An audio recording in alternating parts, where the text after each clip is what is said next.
Iya, jadi kalau kita lihat ya secara umum, tentunya aspek kesejahteraan itu adalah sifatnya multidimensi ya. Sebagaimana dulu kita juga pernah mendengar Sarkozy Report yang ditulis oleh Amartya Sen, Stiglitz dan Fitoussi yang mengedepankan aspek multidimensional dalam quality of life. Tidak hanya aspek ekonomi, tetapi juga aspek-aspek yang lain. Malah ada 17 aspek di situ ya. Dan bahkan Sen juga sempat menyampaikan bahwa ada commodities, capabilities, ada komoditas, tapi komoditas itu adalah bukan satu single undertaking. Juga harus ada kapabilitas untuk mengelolanya dengan baik. Makanya development is freedom, katanya Amartya Sen. Nah, tetapi tidak dapat dipungkiri bahwa pencapaian-pencapaian ekonomi merupakan salah satu dimensi, meskipun kita tahu bahwa itu bukan satu-satunya alat ukur kesejahteraan. Sebagai contoh ya, tadi kalau kita bicara mengenai angka kemiskinan, 23,36 juta orang, turun dari sebelumnya di bulan Maret 2025, 23,85 juta orang. Ini turun 490 ribu orang, kalau tadi menyimak juga dari Mas Heri, angkanya tidak turun-turun banget kalau dari sisi persentase, dari sebelumnya kita punya 4,85% menjadi 4,74%. Ini sebenarnya kalau kita lihat dari lajunya itu tidak sebagus sebelumnya. Cuma begini caranya, kalau secara teknis ini bisa dijelaskan. Dari double digit kalau turun ya itu lebih gampang dibandingkan single digit. Nah, saya bayangkan nanti ke depannya kalau kita sudah masuk udah masuk ke 3% atau 2%, itu akan lebih susah lagi karena kita sudah masuk menyentuh kerak kemiskinan. Dalam konteks itu menjadi lebih baik. Maksud Anda tidak apple to apple ketika dibandingkan dari 11 ke 10 dibandingkan sekarang? Karena secara teknis itu sudah jelas ya. Nah, sebagai contoh ya, di kemiskinan di kota itu jumlahnya kalau kita lihat dari persentase itu turun dari 6,72% menjadi 6,6%.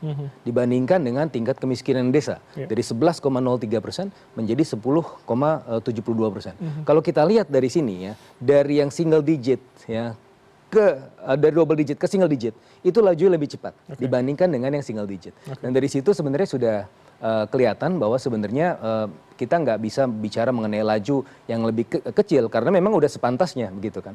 Nah, dalam konteks ini kita juga melihat tadi yang disampaikan oleh Bu Nurma juga aspek sosial ekonomi, variabel-variabel itu juga sangat berperan. Sebagai contoh, kalau kita lihat di kuartal 1 tahun 2025 kalau kita lihat dari posisinya di bulan Maret 2025 itu kan angka kemiskinan 4,85%. Kenapa? Karena di awal tahun kuartal 1 pertumbuhan ekonomi kita cuma 4,87% dibandingkan dengan kuartal ketiganya 5,04%.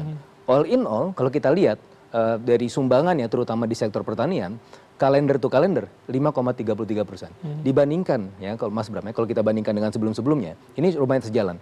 Tahun 2023 pertumbuhan sektor pertanian itu 1,31%. Kemudian di tahun 2024 0,68%. Melonjak 5,33% karena pemerintah dalam hal ini walk the talk.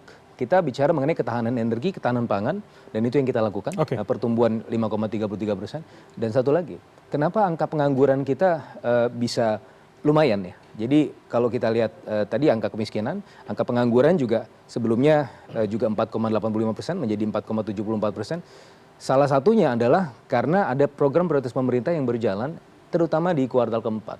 Jadi kalau kita lihat di September 2025 ini atau di November 2025 kalau bicara angka pengangguran itu berkurang sekitar 0,381 juta orang atau 380 ribu orang. Jadi itu menjadi masuk akal karena secara pertumbuhan ekonomi itu linear maksud Anda? Betul, dan fokusnya di mana berkurangnya. Jadi kalau kita lihat 1,371 orang itu masuk ya ke lapangan kerja, artinya ada tambahan ya. Pengangguran kita berkurang sebesar itu. Dan pengurangan itu lebih banyak yang tadi saya sebut 0,381 orang atau 380 ribu orang itu masuk ke sektor akomodasi makanan dan minuman. Itu sejalan dengan program prioritas pemerintah yang sejalan dengan arah pertumbuhan ekonomi kita terutama di kuartal keempat. Nah, jadi kalau kita membandingkan faktor-faktor itu sebenarnya ya masih banyak kekurangan tapi di sisi yang lain kita melihat sudah ada progres. Sudah ada progres Mas Heri.